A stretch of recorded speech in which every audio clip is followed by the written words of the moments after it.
Bismillahirrahmanirrahim. Assalamualaikum warahmatullahi wabarakatuh. Halo semuanya, perkenalkan nama saya Siti Hamidah. Saya merupakan salah seorang mahasiswi jurusan Pendidikan Agama Islam Fakultas Tarbiyah dan Keguruan di UIN Sunan Gunung Jati, Bandung. Nah, pada kesempatan ini saya akan membahas mengenai sosiologi pendidikan, yaitu pendidikan berwawasan gender. Nah, sebelumnya izinkan saya beritahu ya bahwasannya video ini merupakan salah satu tugas ujian akhir semester saya di mata kuliah ICT. Yang pertama, pengertian gender. Nah, teman-teman tahu nggak sih apa itu gender? Pengertian gender itu yang kiri atau yang kanan ya? Gender adalah konsep yang mengidentifikasi perbedaan antara laki-laki dan perempuan dari sudut pandang biologis, atau konsep yang mengidentifikasi perbedaan laki-laki dan perempuan dari sudut pandang non biologis. Kira-kira yang mana yang benar?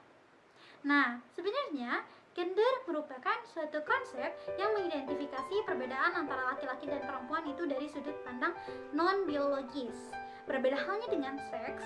Seks itu membedakan atau mengidentifikasi antara laki-laki dan perempuan itu dari sudut pandang biologis, seperti halnya dari anatomi tubuh, kemudian bentuk fisik, dan lain sebagainya.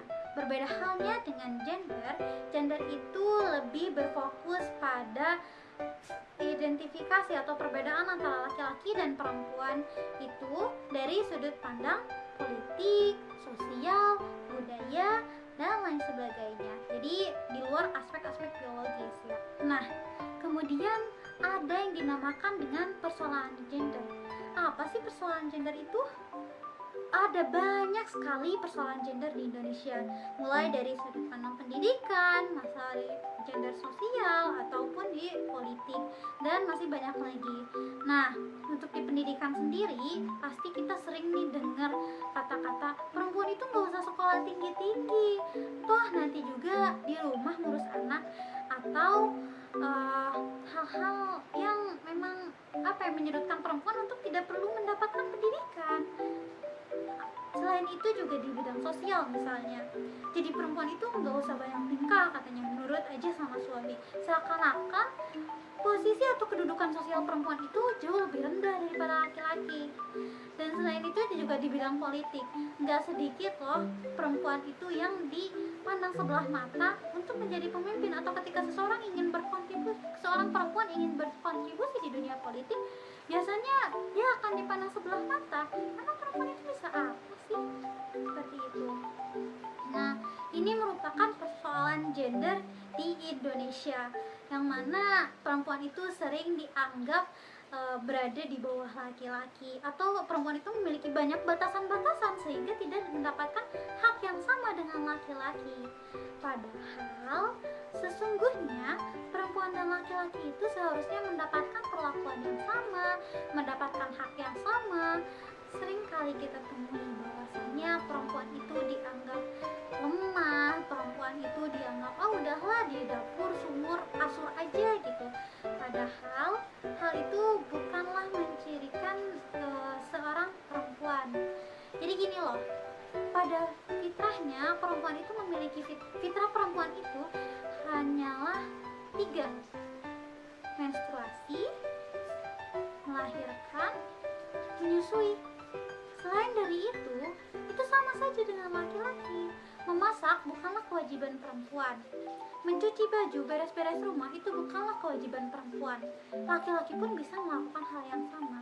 Adapun jika perempuan itu melakukan hal itu, melakukan memasak, melakukan beres-beres, cuci piring dan lain sebagainya, itu merupakan bentuk ketaatan dia kepada suaminya. Jadi bukan merupakan suatu fitrah atau kewajiban, karena perempuan dan laki-laki itu memiliki kedudukan yang sama. Nah, bagaimana sih cara kita mengatasi persoalan-persoalan gender khususnya di Indonesia ini?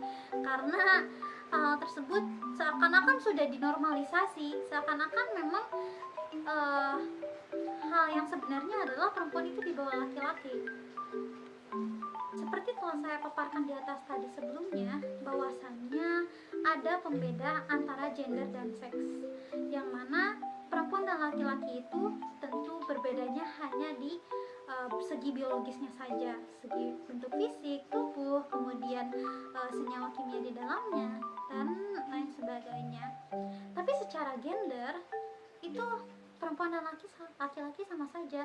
Maka dari itu, pendidikan berwawasan gender itu sangat penting untuk diterapkan, karena pendidikan akan menjadi pilar utama yang menanamkan nilai-nilai moral, termasuk halnya mengenai permasalahan gender ini.